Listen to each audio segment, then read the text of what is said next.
It's always funny when my wife yells back. Yeah. And we're live. Welcome to paraglidingtalk.com. I'm your host, Robert Michaels. Glad you're here. We have a great show lined up. Tonight is your show. So if you're just chiming in, you're in the chat. Tonight, this episode's for you. We're going to talk about all things flying. Mostly the topic is going to be on ridge soaring and talking about mountain flying and the things that we need to be paying attention to when we decide we're going to take our wing out on higher wind days, those kind of things. And we're going to talk a little bit about how we can be safe. Obviously, that's the main thing. So we want to have this sport for the long haul and enjoy ourselves and not hit the deck for any reason. And also, we're going to segue into the mountain flying. We'll talk a little bit about that. So mostly free flying tonight, guys. If you're paramotor, if you're coming here looking for paramotor tips, you're not going to get much tonight. But the good news is we talk about it on a lot of previous episodes. So if you want to go back and look at all the past episodes, you can find paramotoring, all kinds of good stuff in there from the history. 242 episodes in tonight. So I want to just welcome Ripman. Ripman Riding is with us tonight. And what's up? Anthony Peregringo's in moderation. Todd Falstad, he's going to come in and be technical support. And then Sean Napsker is going to spin the wheel and give away all kinds of great things. We don't even know what we're giving away yet. Probably a t-shirt, because I still have a bunch of those. And so, yeah, we want one of these guys here. Paraglidingtalk.com, episode 200. Todd, did you get one of those? Did you get an episode 200? I wear the hat often, but no t-shirt yet. Hey, Robert, good. real quick, get you one. I sent you that picture today of me wearing the first paraglidingtalk.com shirt that I got. Yeah, 4 years ago. Yeah. What the heck? Where did 4 years go? Yeah, that's and Bill don't worry, smells fresh. we're still babies in the sport, Rip. We're still new guys. Can't even believe I still it. got mine. I know. It's like brand new. Yeah. Yeah. So paragliding talk, it's become a legend in the sport. So glad you guys are here. If you're just chiming in or you're just checking in, glad you're here, and maybe stick around for a little bit. We'll have a good time. So I want to mention a couple sponsors. One of those is PPG Smoke. ppgsmoke.com is the website. Go buy some stuff from them. They're awesome. Boom. Also, paramotorprops.com. Paramotor Props is a place that I really like those guys. They always have a good attitude, and they do great things for the paragliding community. They don't pull any punches. They're straight up. So paramotorprops.com, support them. I personally support them when I buy their stuff, and they're a sponsor of the show. Also want to mention our local sponsor here in San Diego, American Allied Drains and Plumbing. If you're in the need of plumbing stuff, you mentioned paragliding talk, you're in the San Diego area where you're in the range and you're going to need some kind of a big deal. You say, hey, paragliding talk, instantly you get 10% off of whatever's happening. And so you can get a hold of them at 844-777-9055. So pretty awesome. Mom's in the chat saying she wants some kind of t-shirt. Mom, I've already sent you like 15 t-shirts.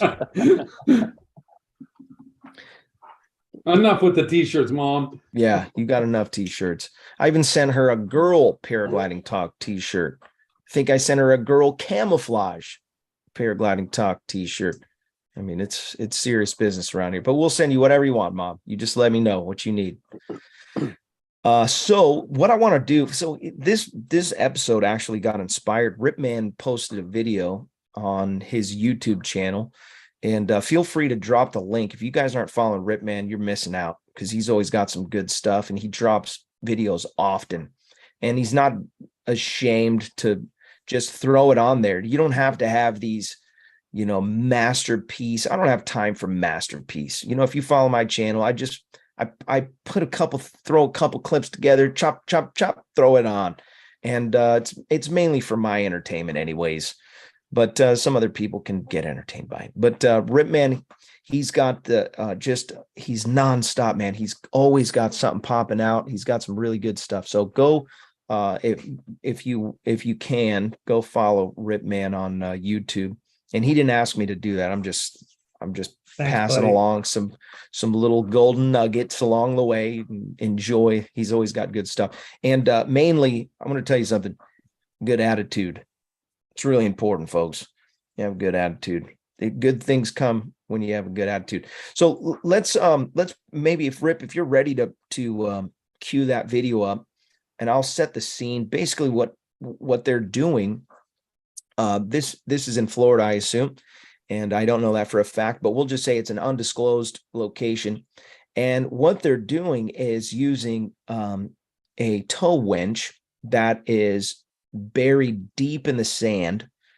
And when the guy gives the green light, he says, "Okay, let's let it rip." And they pull these free flight paragliders into the air, and I'm really impressed with how high they can get a tow with maybe 100 feet or so of Are you guys seeing tow this? operation. Yep. Yep. Yeah. Yes. Yeah, and so you're going to see the same type of connection points that you would see if you did an SIV. So that's about 100 yards, maybe a little more from where I took off to the water's edge there. Yeah. And the winch is anchored into the sand, of course, and you got to kind of really make it quick towards these condos to get in that lift band. And I was having a hard time. I needed to get up a couple more feet, and there was a couple times I bombed out.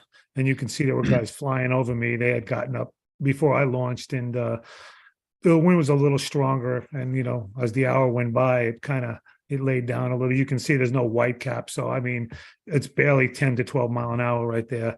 The white caps start at like 12, 13. So, And you got the other little guys teasing you way up there. Yeah, and they're just going back and forth the whole 2 hours I was trying to get up. Yeah, I that's think pretty I did cool, about though. 8 or 10 toes. I mean, I would land and they'd hook me back up, and I'd go right back up again.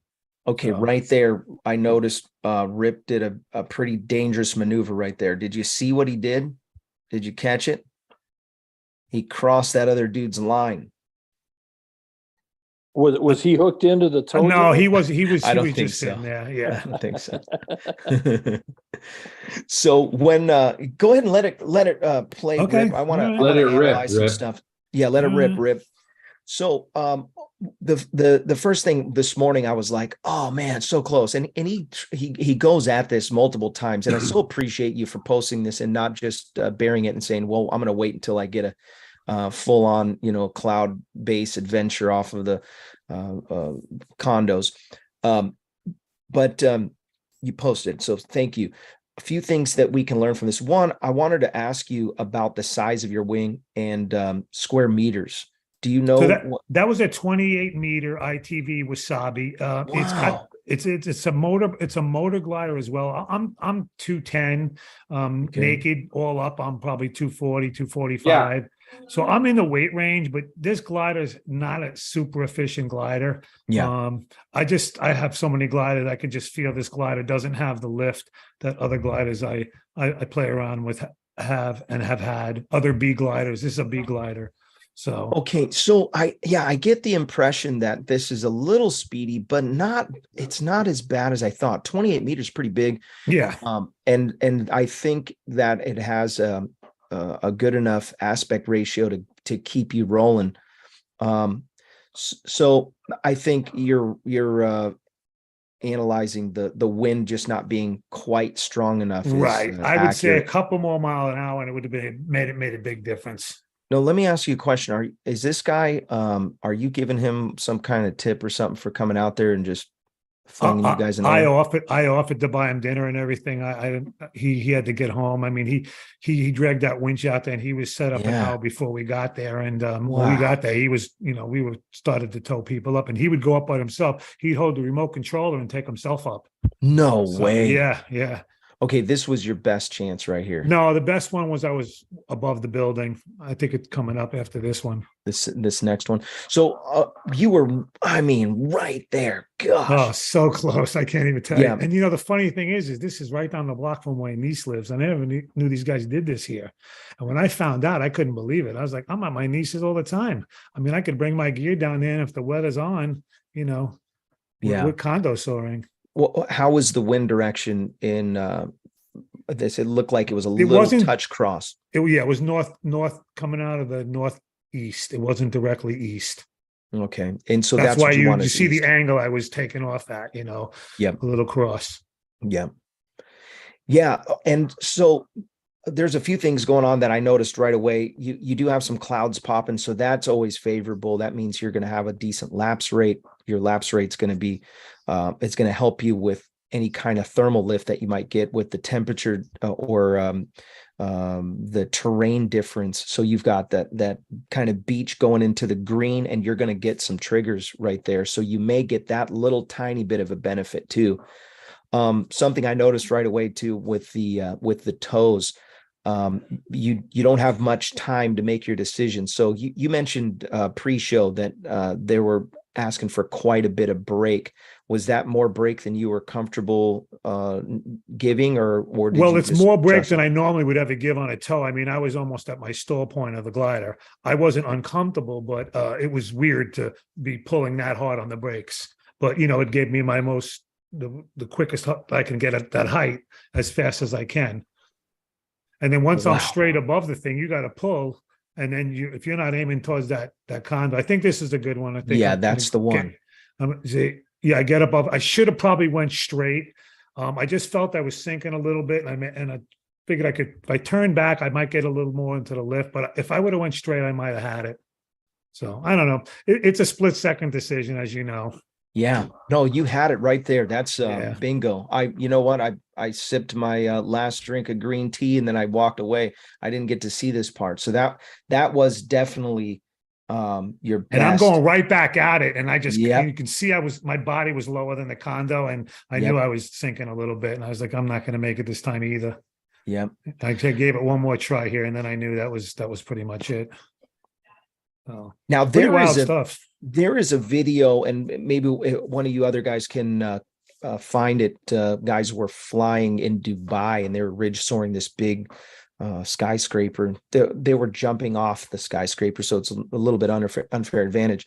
I really admire this type of flying, by the way. When you can launch from the ground and within 30 seconds be in the lift band and soaring around. I mean, I just love it. It is like there's something in me that just leaps because I love it. Getting in where you're just walking off the ground into the air, obviously, is one of the big draws for free flying off of a mountain or at Torrey Pines or wherever. So I just love it. Things that I wanted to talk about, because I believe that this is going to become more popular, and they're going to try to shut this down. They're going to try to stop this, saying, "Oh, it's dangerous," blah blah blah. The first thing that I want you to know is that the idea of soaring next to the building, and these are just my thoughts. Look, I'm no expert. I literally made up a YouTube channel and literally have just opened up a just topic. We're just talking about paragliding, but just take my feedback with a grain of salt, and you take what you got and take what you can get. Getting close to the building, you may think, oh, I wouldn't want to get that close to the building because I wouldn't want to, accidentally touch the wing on, get it hooked on something and then crash into the side of the building. Is that possible? It absolutely is possible. But when you're ridge soaring or when you're soaring stuff like this, your consciousness is so incredibly high, at least mine is, that you are really, really paying close attention. I would argue that when you're in the seat, it's much different than looking on YouTube, obviously. So that's not necessarily my big worries. I'll tell you what my big worry is. You better know your weather. And I'll give you a scenario. Guys were soaring these houses, and these houses are maybe 20 feet high at the most off the bottom of the beach, maybe 25 feet with some of the things that protrude off the top of the houses. And wind speeds were gusting between 15 and 18, and it was straight in. It was exactly what we wanted. But there is a scenario that you can, if you don't have your speed system hooked up, and Rip, I'm not sure. It looks like your speed system is hooked up. Mine's hooked up. Yeah. And when you are in a situation where you're going to be flying winds that potentially could gust up beyond your speed range, Speed. you could get blown back. And this is probably the most dangerous aspect of ridge soaring, or hotel soaring, or whatever you want to call it.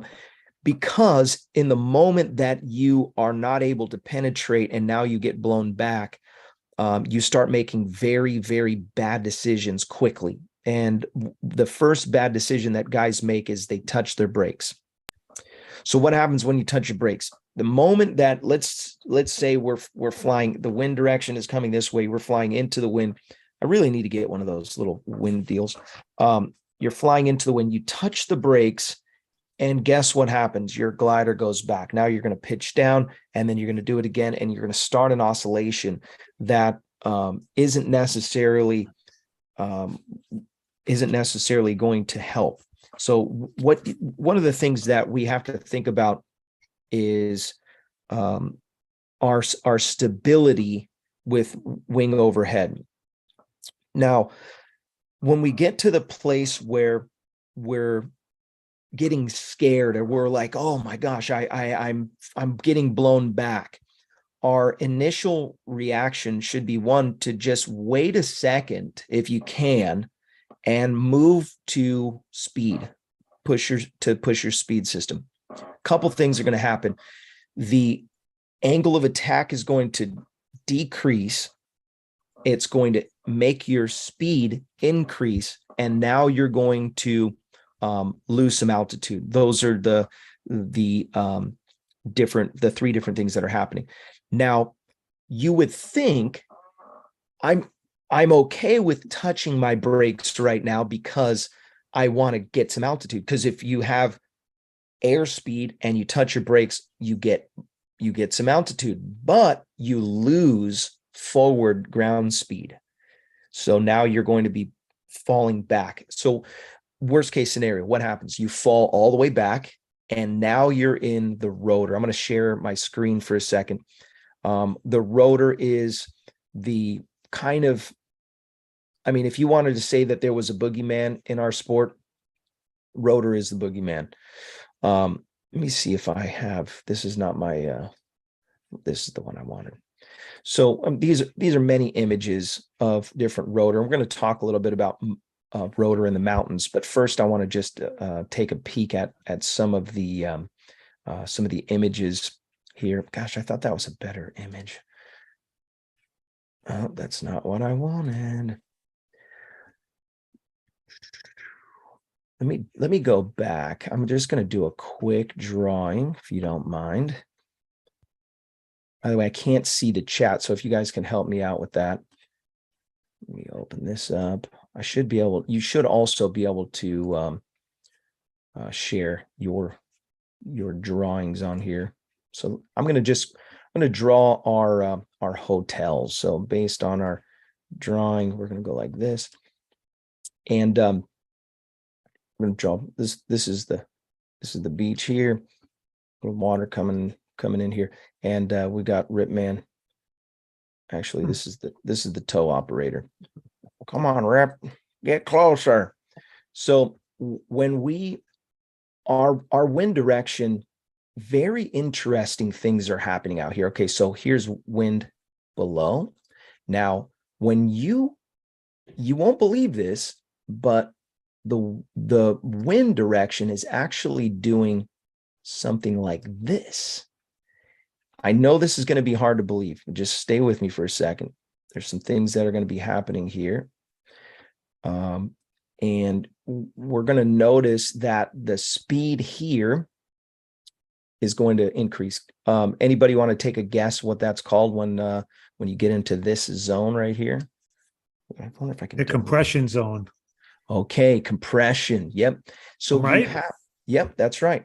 So when you get into the compression zone, now you're having some strange phenomenons happening. And I'm going to just draw some, you wouldn't believe it, but actually the air is going straight up there.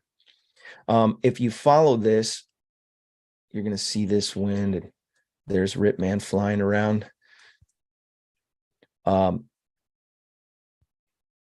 I've been at Torrey Pines before where I was way out here.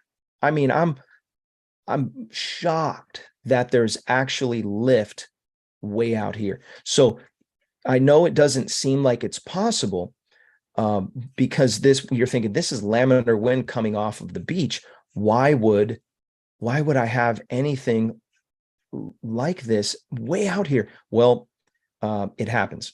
Now, it's because of the compression zone, and it's because of the dynamics. Picture it like water. That air is going to make its way until, and I hesitate to say this because I was thinking how dorky I sound, but it gets down to the molecules. Everything is getting smashed together. And now this wind speed starts to pick up where it might be 10 here. Now it's going to grow 12. Now we might be 15 or even 20 right here in this compression zone. Okay. Now, could that be due to the moisture in the air from the water? Compression. Yeah. So we are going to talk about moisture tonight. I do want to talk about that in the second part of this. We're going to bring that into the mountains because there is some dynamics that happen. And I'll just, since you touched on it, moisture makes for smoother flying. And I'll explain why I believe that. That was one of the things, Todd, maybe you can help on that. I've never read this. I never heard this. This is just my experience. When there's more humidity, the thermals are larger and smoother edged. And that's just been my experience. Okay, I'm going to change my color here. So yeah, let's get Ripman's wing here. There we go. Now we know where Rip is. So when we get into this lift, you can see Rip is just below where he needs to be, where the compression is really working. What do you think is happening down here? So you've got wind coming, and now it wants to do something, and it's not what you think. You would think that if there was anything happening, it would just be forced up. Well, unfortunately, it goes wherever it can. It might go here and around the building, and that's going to cause a venturi. Guess what? There's going to be some weird vortices and weird things happening here. The back of this thing is absolute chaos and death. Okay, that's our rotor zone. We don't want anything to do with that. Now, going back to what I was saying about the danger zone, if we get into this area right here, where now, remember I wrote down 15 right here, this might suck you back. And if you get pulled back into that death zone, the best decision that you can make, in my opinion, is to fly downwind. Just turn, go for the gusto, get as far as you can away from. There is a how do I reset this? I want to create another drawing. Boom, here we go. Now if you can get away from it, I'm going to give another drawing here. We're going to make this a little bit smaller. So we're back to here's our ocean again. This is our building. Now we know our rotor zone is going to be back here, death zone. It's going to get less murderous as the farther you get. But do you know that rotor can be 6 times the size of the object? So if you picture 6 buildings like this and you just add them up, that's about how far that rotor is going to be affecting you. So now imagine your mountain. Okay, so same situation. You're going to have these what do I want to do? I'm going to close this. I want to go back to my screen share. And I apologize, guys. I'm not very good at this. You're doing good, Robert. This, where's my images? There we go. Now, if you go, that's compression zone. There's some pretty interesting things that are happening. Here we go. Sinking turbulence. You guys can kind of see these. And all I did was just search up some rotor images. Best ridge lift right in front, sinking turbulence on the back, rotor. Now, I know it's kind of hard to see on this, and I apologize again, but 6 times the size, and it's really hard to wrap your mind around. But if you keep that in mind, and I said I wasn't going to talk about paramotor flying, but I want you to put this into your flying toolbox. The things that you have upwind of you, 6 times that size can affect you. And you don't want to find out the hard way. The video that really got me was this guy that was flying. He was coming into land in a field, and he came in too close to the tree line. It was a whole tree line. And you may think, oh, it's just a little row of trees. And they were like 20-foot high trees. And he thought, look at how beautiful this field is. It's great. And the winds are not very strong. And as soon as his wing was behind that layer, it was like, wow, and he plowed in. I mean, he had it on video, grateful. He's totally fine. Did bust up his gear pretty bad. He didn't, obviously, he didn't have a great day that day. But had he understood that value of 6 times the size. Now, there are also some exponential factors happening in there, but we're close enough to the half-hour mark. Why don't we take a break here and spin the wheel and give some stuff away? Paraglidingtalk.com. Now, okay. So Yeah, no more nobody names else in the will know. wheel. Yep, no one else. That's right. I got at the threshold. It's cut off. Yep. Y'all cut off. All You got cut off. right. Got cut off. That's right. Right. And going on okay. Are we ready? Yep. I was just trying to put my my screen in the right place here. There we go.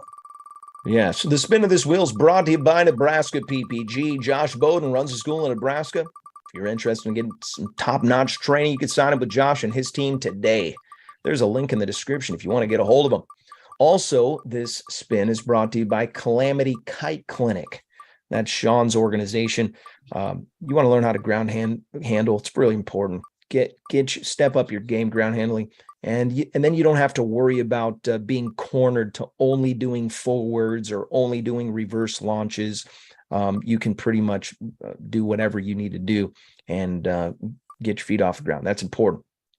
So looks like mom it's going to be Craig Coucher mom. It's close, man. It might be Gringo. You never know. No, it's gonna be Craig Couch. Craig Couch. Oh, Wow. That thing's greasy. I don't know. Boom. It's Craig Couch. Craig Couch. Congratulations. Congratulations, winner, chicken dinner.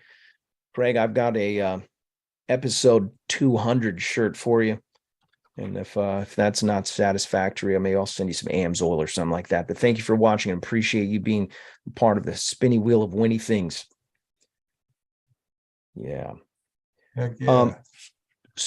So Todd, in your experience, I want to just, since you're on the show, and folks may not know, but I always invite Todd to come on the show. And a lot of times he's a busy man. He retired and he works more than he did before he retired. As most retirees do. Yeah. I know where you're going with this, Robert. You want to talk about that moisture thing, right? Yes. Yeah. What's your So- thoughts on that? Well, back when I was flying at the airline, they gave us really, really specific guidance for radar interpretation. And if you know anything about radar, it sends out this signal and it only bounces back with moisture. And the older radars, they were particularly limited. They didn't have things like the capability to do Doppler overlays or predictive turbulence overlays. And there's a line. In fact, there's some YouTube videos. I just watched one about why 80% of the people live on the East Coast of the United States, and only 20% of the US population lives between like the Mississippi River or a line that runs north from the Dallas, Texas area towards Minneapolis, because there's not as much water. And consequently, the air is a lot drier. And there was specific guidance about the thunderstorm returns that we would see on the East Coast were accurate, but west of that dry line, you had to be a lot more careful, because even though you weren't getting the echoes from the amount of moisture in the thunderstorms were even more violent for the same weather depiction on the radar because of that dry air lapse rate and sharper thermals and narrower thermals that were more dangerous. I don't know why, but for some reason that the moisture in the atmosphere tends to dampen the danger a little bit. You know, I've flown at the beach a lot. I haven't gotten a chance to do what John did here this past week, but most days it's just not very bumpy. There's so much moisture laden in that especially when we get the onshore winds like that, just not very bumpy. Ripman, I'm sorry, Hot Buttered Steve donated $10 to super chat. He said, I'd rather be feared or loved, ? Both. I want people to be afraid of how much they loved me. They love me. Yep. Thank you for that contribution, Hot Buttered Steve. And thank you for the $10. Appreciate that. So here's where mountains and moisture come into play. And I'm gonna give you a couple scenarios. One of those scenarios is semi-coastal. Okay, so we're talking desert. I'm just going to use the example that I know the best, which is Blossom. And there is a phenomenon that happens during the day where you may have, you're looking at your atmospheric pressure, and the pressure is high. And we will look at our weather models, and the pressure will be making its way back down by the end of the day. I don't understand all the dynamics of why pressures change other than fronts moving, but there is something that happens as the temperature changes. So you have this phenomenon called glass off. It's the end of the day. It's the energy that's stored up in the stuff that's on the ground, and then eventually it breaks, releases, and it's one of the most buttery, smooth, enjoyable flying sessions that you're going to find in free flight paragliding. You can do no wrong. If you want to get down, you just spiral down and land. You typically have a very laminar experience. Rewind the tape a little bit. 2 o'clock in the afternoon, we're talking midsummer, and you're in a higher pressure situation with low humidity. Well, I'll tell you what happens. Low humidity, higher pressure, you have very sharp thermals. And when I say sharp thermals, I mean the edges are sharp. You can literally feel half of your wing will be in the thermal and half of your wing will be out of the thermal. And you'll feel it. It's intimidating. You'll come into a thermal and it's like all of a sudden the hand of God just grabs you and pulls you into the air. You'll have these momentary collapses of your wing because part of it's trying to go up and the other part is not in the lift band or lift whatever you want to call. And so you've got this strange thing that happens between 2 and about the glass off, whichever would be, let's say 4 or 5 or 6 o'clock. You get this coastal moisture that makes its way in. 2 things happen there. You have a temperature decrease in the air temperature, and then you have a releasing of the energy that's down low. And so you're going to have these big bursts of air, big thermal bubbles that are going to be popping off of the ground. So now I'm saying all this because you've got to imagine all these things happening because you can't see them. There are very, very small indicators of how you're going to know. So how do you see these? Well, birds are telltale signs. You'll know, okay, that bird is going up. Birds are lazy. They don't have to flap if they don't have to, unless they're swifts, and even swifts are going to mark thermals because they're eating bugs and they're chasing stuff that's being sucked up in thermals. But there's this place where the moisture, the air and I call it mixing air. And if you've been following my channel for any time, you'll hear me say, oh man, weird, mixing air.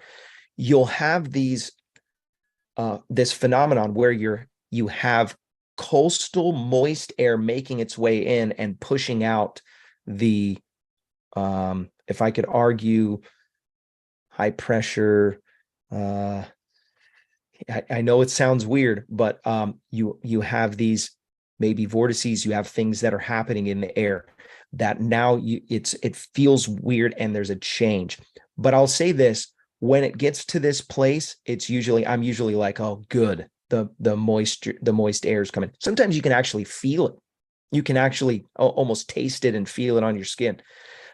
These are all critical things that you need. And by the way, if you're just joining into paragliding, it's going to change your life. You can't even look at life the same. You'll look out the window and see clouds and go, that's marking the top of thermals. And the wind direction is from the south-southwest. And look at this. There's a bird in a thermal, and you're going to be forever looking at the skies. I can't do anything in life without thinking about it. And I'm looking at flags all the time, wind direction. I wonder what the top of lift is right here. You can't. So again, going back to the moisture, you can really tell where the moisture. So when air temperature meets dew point, you're going to find some clouds most often, and some that marking. Notice when you get to the top of the thermals, you're going to experience a little mixing air there too. So picture it like you're on the top of a popped fire hydrant. Down low, it's going to be turbulent. When you get to the top, it's going to get less, and you're going to kind of bounce along the top. So I said in the beginning that I wanted to open up for questions or comments, and that goes the same for all of you guys. I think Gringo texted me, you have something you have dialed up as well. So let's, you see, you said I pulled up a video that shows the basic urban wind effect in Venturi. That'd be amazing. And then I think I want to open up for you guys if you have anything that you want to add to the equation of free flying. Robert, you and I already talked about, John, I asked the question of why didn't he make the effort to cross over to the condo just to the north of the one that he was trying to get started on? And it was a long ways. Yeah. And it's higher. My concern, but yeah, it was higher, which would mean more compression and more lift. And lift, I mean, most of the lift's going to be up near the top third of that anyway, so he wasn't going to get there. But my concern, you mentioned rotor being blown over the back. I think about getting sucked in the Venturi between those buildings there. And yeah, they mentioned to me, those guys, they said, don't get in there. He said, because there's a lot of moving air and it could push you through the back, and make sure that you were above it. So yeah, it was definitely a concern of mine, and that might have been why I turned away that time. If I had went forward, I might have made it, because I was thinking of, if I get sucked in there. And I've had a wing collapse in a Venturi type of situation, and I've been there, so it was kind of on my mind. yeah, Wilson said thermals scare me. It is scary. Go ahead, you can share, Gringo. They are scary for a moment. I'll just play it in the background. You can see the video. It's an animation about basic urban wind effects. It talks about the wind, shows the wind speed. So like they do a little simulation with like smoke going around the building, so you can kind of, it's a little bit more of a professional picture of what you were drawing there. Animation. People, yeah, animation. So here, I'll pop it on. Yeah, I want to see it. Will Fly donated $5 to the super chat. He said Resurgence PPG rocks. And yes, Resurgent PPG does. Yeah, so man, this is great little animation.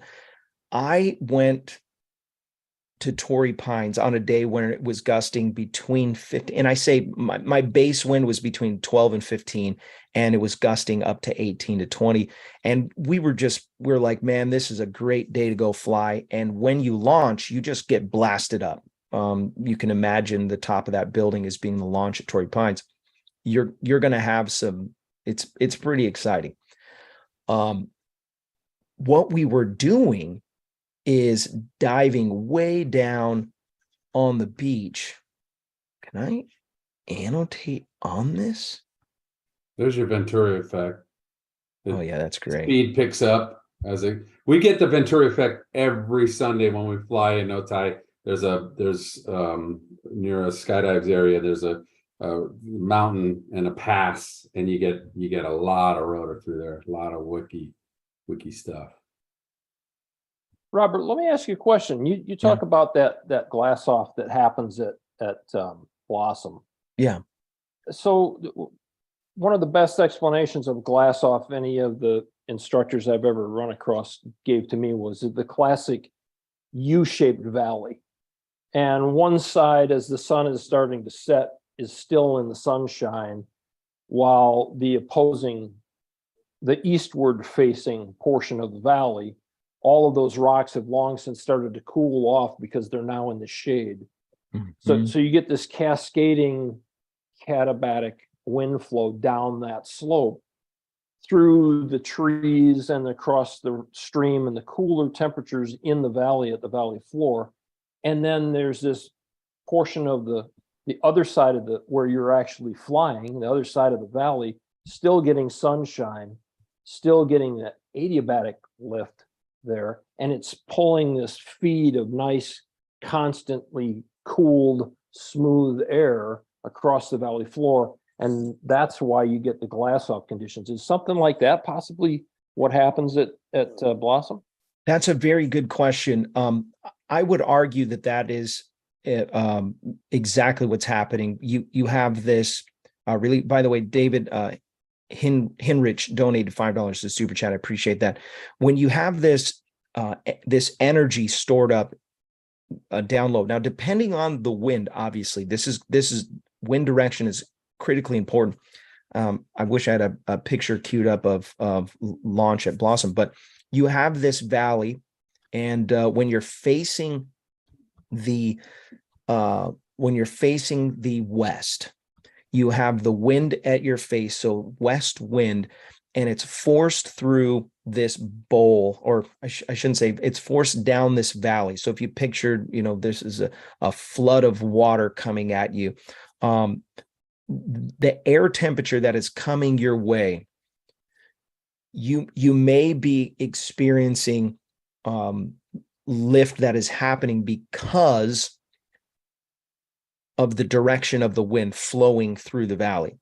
But when there is that wind is carrying a lesser temperature, a colder breeze, and the energy that's stored up low gets released, it's going to release in little bubbles and in pockets, right? Depending on the wind, it's going to determine kind of the how often those energy balls are going to release. It's going to determine there. Perfect.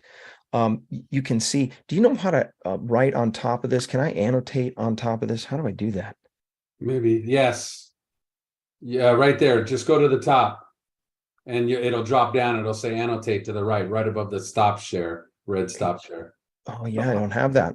How far is Blossom from the Pacific Ocean? Just on the other side of that ridge line, which is about, I would say, 15 minutes drive, maybe 20 minutes drive. That's I-5 over there. You can almost see it from, yeah. Okay. Have you ever made it there, Robert? To the coast from Blossom? No. It goes the opposite way. Yeah, because you have a headwind. But if you look carefully in this image, you can see the cloud streets. This video was probably filmed in December, maybe. It looks cold. November. Yeah, it looks chilly, and you can see all the puffy clouds. Cloud streets are fun. Yeah, they're and this is later in the day, so these clouds have already done their business. But we're still able to ridge soar. So let's to answer Todd's question, the best of my ability, the energy stored up in there at the end of the day can only be released when a lower temperature air comes and lets it go. So when we were kids, we used to make hot air balloons out of these bags in Arizona, and, a couple pieces of balsa wood and some birthday candles, and you melt them and stick them in there. And on certain days, those little bags would just take off to the moon. And then there were other times when, again, both scenarios, no wind, they would take a lot longer to get up because your air temperature wasn't as low, and your I guess there could be a few different factors involved. But again, the glass off is this massive release of the energy that was stored up, and it usually lasts for about 45 minutes. That's my experience.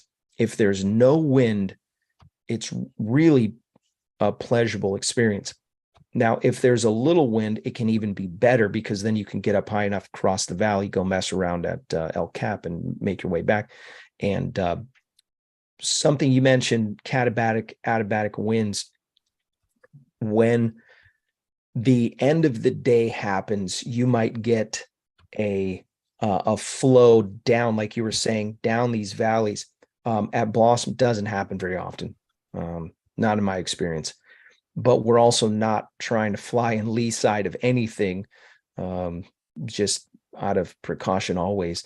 But it does happen, I imagine. There's been a couple times when I'm coming back from El Cap and I find these rogue, beautiful thermals, which I think is created by the adiabatic winds meeting in the valley and then creating a convergence, a little mini convergence right in the middle, and then you're just riding on that on the way back.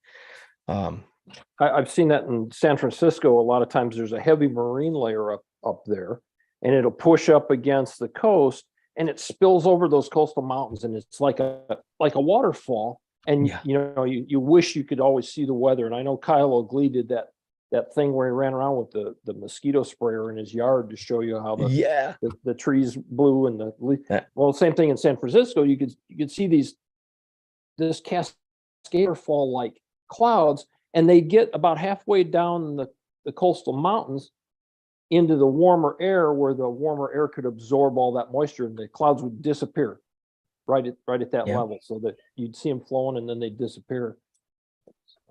Yeah. So, I mean, all of this is kind of, we're nerding out a little bit, but it's all stuff that you can apply to your thought processes when you're going to launch, when you're going to fly. The rule here is, hey, we're going to wait until 5 o'clock before we launch during the summer. Does that mean that it's always going to be fine to launch at 5 o'clock? Absolutely not. Sometimes the winds are too strong, your thermals are too strong. Wait and talk to somebody. If you're not a local, especially, wait and talk to somebody. Wait for the veterans to go up, and don't be afraid to say, hey, do you think it's okay for me to launch? I'll tell you this. I've never experienced one time where someone is like, huh, you don't know, you don't know everything. Never. Everybody that we fly with has been super cool. And as a matter of fact, the moment that you open that door, that you're showing them that you're interested in learning from them, every single person I've ever talked to immediately starts to give me free, incredibly valuable information. If that's your golden nugget for the whole show, take that with you. Talk to people, man. Ask questions. Don't be so high and mighty. Well, I've been flying for 5 years. And, I know a lot of stuff about flying. No, stop that. You're never going to stop learning. It's air. Every time I do invisible. that, I crash. Yeah. It costs you. I'm over that. Yeah. Yeah. And don't be afraid, to show that you lack in something. I swear I've learned so much just from sitting back and saying, hey, I don't have a clue. And I still don't really grasp the entirety of it, but I'm learning. And I think we should always just continue to be learning. I want to mention maxacro.com. Maxacro.com is one of the sponsors of the show. Max Marion, he has SIV training, and they do some courses where they're going to go into Turkey. Go sign up on his website, maxacro.com. Also want to mention iFly Indiana powered paragliding. If you're interested in flying paramotors, no better place to get the proper training than iflyindiana.com. Kevin and his team will get your feet off the ground. iflyindiana.com. Also, this show is brought to you by Lone Star Paramotor. if you're in the Lone Star State of Texas and you want to get hooked up with Ron Turan and his team, you get some world-class training. Their website is lonestarparamotor.com. And all of these links can be found in the description. Also, Gringo's faithfully putting them into the chat as we speak. Follow those. And also want to mention Resurgence PPG. So if you're interested in supporting our men and women of uniform, you can make a tax-deductible donation to resurgencepppg.com. And by donating, you're sponsoring those who put their lives on the line for your freedom. You can reach out to Todd Scandrett at resurgencepppg.com. And again, that's a 501c3. I know you're coming to the end of the year. You want to look for a good place to put your money rather than give it to old Uncle Joe. You can give it to a valuable cause, and it's a write-off, 501c3. Yes, sir. So did we have any questions pop up? I know Tony Marzano asked if it's legal to ridge soar. I'm going to share some video on the after show that you'll be interested to see, I imagine. Tony, it is what they were doing is perfectly legal. Now, if you had an audience of people that was, his concern was flying concert. people. Yeah, Right. if you had a concert going there and your landing options were limited to landing on people's heads, that might be a problem. But just because you cross over someone, it's arguable. Now, I said that to say this: if the FAA deems what you were doing as reckless or endangering or unsafe, we'll just use the word unsafe, they can deem whatever they want. So if they think that you ridge soaring the hotel is unsafe, they could shut you down. So keep that in mind. Obviously, you don't want to do anything too reckless, especially in America. I feel like there's some laws in other countries, but for the most part, completely legal, Tony. Yeah, great question. John, have they had incidents at that site? Not that I've heard of. Yeah, I haven't heard that they've had any. I mean, obviously, they're acutely aware of the potential of Venturi effect, and was wondering if maybe somebody had that happen to them. So, I mean, I think they can pick the guys out that are inexperienced. I mean, you got to kite that glider all the way back down that skinny path, and it gets a little Venturi effect on that path. And if you can't control your glider there, you probably have no business, launching and going near those buildings, because it's a little bit of a walk back, and you got to turn and you got to make sure you got control before you give them the go ahead to yank you up. Is he able to retrieve a little bit slower because of the headwind than you would? Not with his winch. I think it's just, one speed. I'm not sure. I did use it. I did tow a few people up, and I just, nailed the throttle. I didn't even try to variable speed it. So. Tell me a little bit about that tow winch. Did you take a close look at that? Yeah, I think I had a picture somewhere. I don't know where it is right now, but it's on beach wheels, and it just winches in. There's no hydraulics or anything. I think it's a scooter hub motor, electric scooter hub motor, and it's got its own battery pack. And when he wants to take it off the beach, he runs the rope out and ties it onto a pole at the walkway, and he sucks the whole thing in, and it rolls itself, all the way off the beach. So he doesn't have to push it through the soft sand. It was pretty cool watching that. It's a nice little setup. It's something I like to build, but just the components, you're probably looking at $3,500 just for components, the line, the hub motor, the battery. He's got a remote control, which always seems to be the headaches of those things. I mean, I don't think I would need it to be remote control. I just have to have someone on the ground controlling it, Yeah. I mean, he can launch himself, he walks back with the hand control and he launches himself. So. Yeah, what a trip. I don't know how I feel about that. I mean, I guess you want ultimate control and you want to be able to fly when you want to fly. Yeah. Okay. Yeah. I'd have a hard time not, going and experimenting in those places where you wonder if you could. So I didn't tell you guys this, but if the wind's blowing now, so that day, I think It was around 10 to 12. There was no white cap, so I don't think it was much over 12. Those guys, when the wind's blowing, they hand tow. They use a line and they just two people pull them up. Actually, Yeah. when I forgot to tell you this, when I first got there, they tried to hand tow me up. It just wasn't enough wind. But yeah, Wow. I mean, if it's blowing 12, 15, 18, they just two guys pull you right up. My friend got pulled up by his was his sister and a friend. Two girls pulled him up and he was Wow. soaring. So yeah. Absolutely epic. Yeah. Flatland tows and flatland thermal flying are really appealing to me. It just seems like such an amazing thing to be able to do. Yeah. Yeah, I love it. Stuff. Any other questions from the chat? Anything else you guys are interested in? Really like to talk about free flying. Oh, I thought I heard some noise. My work phone's ringing. Yep, that's probably spam. Really appreciate everybody who's been supporting the show, by the way. The Patreon and PayPal supporters, you guys are awesome. For the price of a cup of coffee, support the show. You learn something. Every episode, I learn something. If you're open-minded, and then also there might be people that will learn that you're making an investment and keeping the show going. You're contributing to that. Rip, what do you think about that wing, man? I tell you what, I wish I could find some really good dunes and some strong wind. That thing is unbelievable.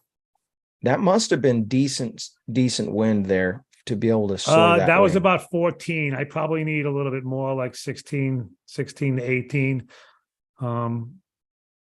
That's a 22-meter glider, and I got that little ride right there. That was probably the only one I got that was any substantial. It just wasn't enough. So for me, with my weight and that size glider, 16, 18 probably ideal. It's very easy to fly that glider in high winds because when your hands are up, it's in full reflex. So I mean, I could probably launch that thing in 20-mile-an-hour winds, 25-mile-an-hour winds, no problem, without even worrying about it.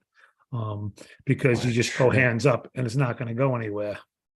But when you pull down those brakes to your shoulders, that thing has incredible lift. I mean, it's amazing. So I got 2 runs. That was about it for that day and a bunch of sledders. But, if it was a little bit more, I think I could have had a good time. And those dunes aren't very big, so. Yeah. And the amazing. beach is short. If the beach was wider, I think you would have had a little bit more compression there. Because you're getting a little rotor off the waves, So yeah, but I don't think a little height too might have helped. A little more height if someone could have towed me up a little higher. But yeah, that's such a rad wing. Yeah, I'm gonna fly one soon. There's one of the guys at Tori has one. Said I could fly it. I just need to get over there. Yeah, I mean, you'll love it. When I get a chance to fly, I usually go and hit Blossom. This is in my backyard, Mm-hmm. Sorry. Yeah. Well, we're going to go to the after show, guys. Oh, Wilson donated $5 to super chat. He said, thermals scare me. Maybe someday this paramotor guy will like them. I'll tell you you will fall in love with thermals when you get tired of hiking. So my experience growing up in the paragliding, I would hike 3 times up Little Black and take 3 sled rides. I would never launch before anybody said that, it's too, it's going to be too crazy or too dangerous or whatever. I took everybody's opinions very seriously. And a lot of people were scared because I had in the beginning tried to teach myself, ground handling. And then I was teaching myself jumping off little tiny bunny hills. And then, people are, oh, that's it. That's the cardinal sin of paragliding. You're trying to teach yourself, you're going to kill yourself. And so they would always over safety me. If they saw me a Little Black, they'd be like, oh, no, I wouldn't launch yet, and all the veteran guys, which is cool. I want to protect their site. And so anytime I would launch and I felt the smallest bump, I'd be like, oh, that was a thermal. I felt a thermal. It was amazing. And so yeah, that's how you'll fall in love with thermals eventually. Once you can make a few, 10-minute flights where it normally is only 2 minutes, then you're like, yeah, I flew. And you'll be hooked ever Hey, since. there was one question in the chat. John, was there any discussion of ridge rules there? Gary wants to know. Oh, right of way. Yeah. On the dune soaring video or the condo soaring? On the condo soaring, because there was quite a few guys in the air up there. to the north. Yeah, they all stay together. They all go one way and they turn together and they come back. It's only 4 big long condos, so they kind of just go to the end and then turn around, and they pretty much get together up there. So there weren't any discussion of rules, but everybody kind of was on the same page. Any complaints from people in the condos, or Not that I heard. authorities showing up or anything? Not like it. No, they've been doing that a long time over there. Nice. So, I mean, I would imagine they would have stopped it already. That's in a crazy area too. I don't want to give away the exact location, Yeah. but that's in South Florida, where it's pretty populated. Right down the block is really high-end area, which tons of people go to. So We're going to go to the after show. Thank you guys so much. Ripman, Todd, thank you. Gringo, Sean, thank you guys for what you do every week. And we'll see you on the next one. If I don't see you on the air, I'll see you in the air. Have a great night. Thanks for watching.